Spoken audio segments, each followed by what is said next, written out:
Notre invité ce soir, Hubert Julien Laferrière, bonsoir. Bonsoir. Merci d'avoir accepté notre invitation. Plaisir. Vous êtes le député du Rhône.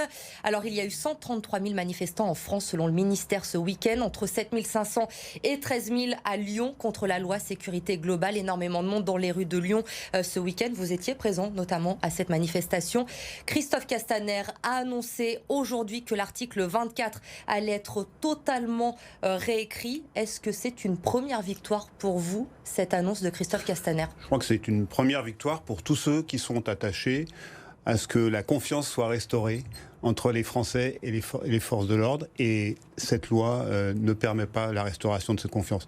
C'est un début de rétropédalage, qui d'ailleurs qui est un peu compliqué, parce que le Sénat, rien ne dit que le Sénat ne va pas adopter la proposition de loi en l'état. Alors et Philippe donc, ça veut dire sénateur Les Républicains, a d'ores et déjà annoncé que cet article 24, avant même les annonces de Christophe Castaner, devait absolument être réécrit. Voilà, oui, il a dit ça, effectivement, il a dit ça il y a déjà 2 jours, je crois, tout à fait, donc ça reviendra en deuxième lecture à l'Assemblée nationale. Non, mais ce qui est important, c'est je crois qu'il faut se méfier toujours de ces rétropédalages à moitié.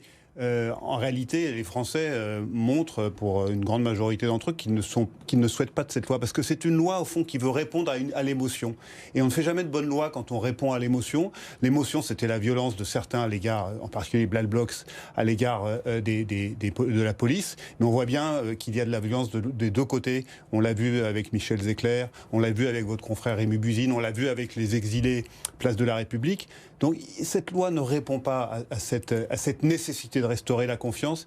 Il faut plutôt une vraie loi qui soit travaillée avec bien sûr les forces de police, mais pas seulement, parce que là on répond aux revendications policières en réalité, mais avec la société, la Commission nationale des droits de l'homme, avec en regardant ce qu'il fait à l'étranger. Vous voyez, en Europe, les États travaillent entre eux pour modifier les façons dont on fait le maintien de l'ordre, et la France ne participe pas à ces réunions entre États européens. Vous avez voté contre, vous, cette proposition de loi. L'article 24 va être réécrit.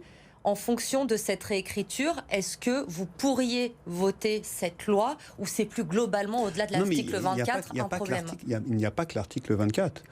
Il y a effectivement l'article sur les drones, sur la possibilité pour les policiers d'utiliser immédiatement les images de ce qu'on appelle les caméras piétons, alors que normalement, jusqu'à présent, elles ne peuvent être utilisées que dans la procédure judiciaire. Oui, donc, et puis, encore une fois, je ne crois pas, si vous voulez, que la suppression de cet article 24 de la proposition de loi va effectivement avoir pour effet de rassurer les Français et de réparer les fractures qui s'agrandissent dans notre société. C'est ça le problème.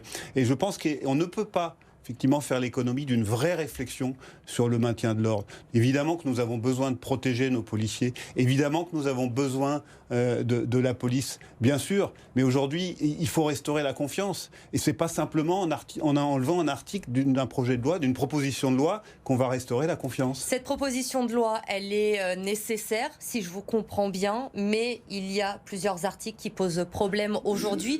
Il faut la retravailler, ou il faut carrément que le gouvernement la laisse tomber? Non, je pense qu'il faut recommencer tout à zéro. Déjà, il y a un problème dès le départ, si vous voulez, c'est qu'on a habillé, alors pardon, c'est un peu technique, mais je vais l'expliquer parce que ça vaut le coup. On a habillé, en fait, une initiative gouvernementale par une proposition de loi. Qu'est-ce que c'est la différence? Proposition de loi, c'est quand l'initiative vient de députés ou de sénateurs, elle est parlementaire. Et la différence d'un projet de loi qui vient du gouvernement, c'est qu'on fait l'économie de ce qu'on appelle l'étude d'impact, qui est un vrai travail en amont pour montrer en quoi la loi est utile. On fait l'économie de l'avis du Conseil d'État et on fait l'économie, effectivement, de l'avis des commissions indépendantes. Vous voyez, on fait l'économie de tout ça quand c'est initiative parlementaire, quand c'est proposition de loi. Et donc maintenant, on a effectivement la Commission des droits de l'homme qui dit ça va pas. On a la défenseur des droits qui dit ça va pas. On a la Commission nationale informatique et liberté qui dit ça ne va pas. Donc ça ne va pas. Voilà. Et donc nous avons besoin d'une vraie loi. Oui, nous avons besoin de nos policiers. Oui, nous avons besoin surtout de restaurer la confiance entre les Français et la police. Donc travaillons aussi avec nos voisins européens. Vous savez, il y a 2 choses qui sont importantes. Vraiment, j'insiste là-dessus. La réforme de l'IGPN, ça a été dit. Mais surtout la formation des policiers. Savez-vous que en France, en moyenne, c'est 8 mois pour former un policier. En Allemagne, c'est 34 mois. 34 mois.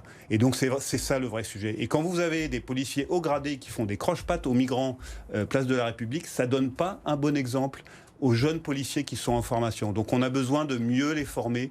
Bien sûr que le maintien de l'ordre, il a évolué. Vous savez, en 1968, il y avait des manifestations très violentes. Il y avait un préfet formidable. Il n'y a pas eu effectivement de bavures policières pendant toutes les manifestations de mai 68. Donc c'est un problème du préfet. Aujourd'hui, c'est un problème Gérald Darmanin. Il doit s'en aller. C'est un problème. Je pense qu'il y a un vrai problème de commandement de la police. Moi, je ne dis pas que Gérald Darmanin doit s'en aller. Je dis par contre que la proposition de loi doit être retirée et qu'il faut un nouveau projet de loi qui associe en amont tous les acteurs qui permettent de restaurer la confiance entre les Français et la police. Il y a 32 articles dans cette proposition de loi. Est-ce que tout de même, dans ces 32 articles, il y a des choses que vous approuvez? Est-ce qu'on va dans le bon sens? Est-ce qu'il y a des choses qu'il faut garder? J'approuve, par exemple, si vous voulez, effectivement, ce qu'on appelle le continuum de sécurité, c'est-à-dire une meilleure répartition des compétences entre police municipale et police nationale.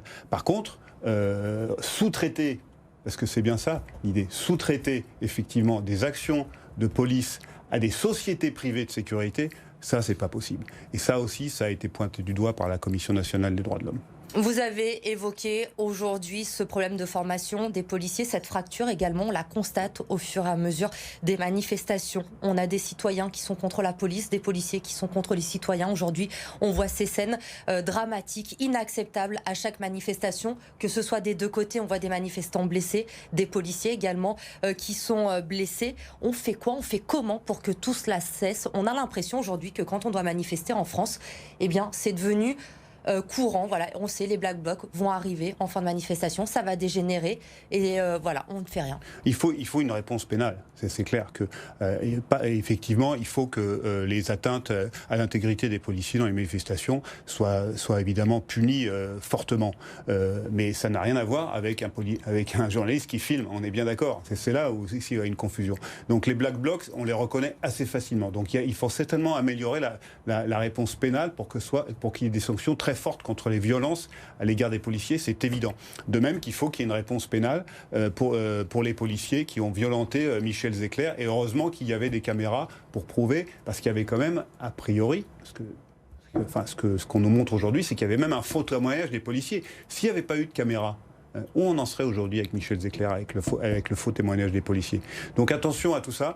Je crois qu'il faut effectivement, on a besoin d'images, et on a besoin de restaurer la confiance. Et une justice plus ferme, on l'a bien compris, que ce soit du côté des policiers ou du côté des manifestants. Justement, le tribunal administratif de Lyon, la semaine dernière, a reconnu l'État coupable d'un tir de LBD sur une manifestante à Lyon. C'est une première en France.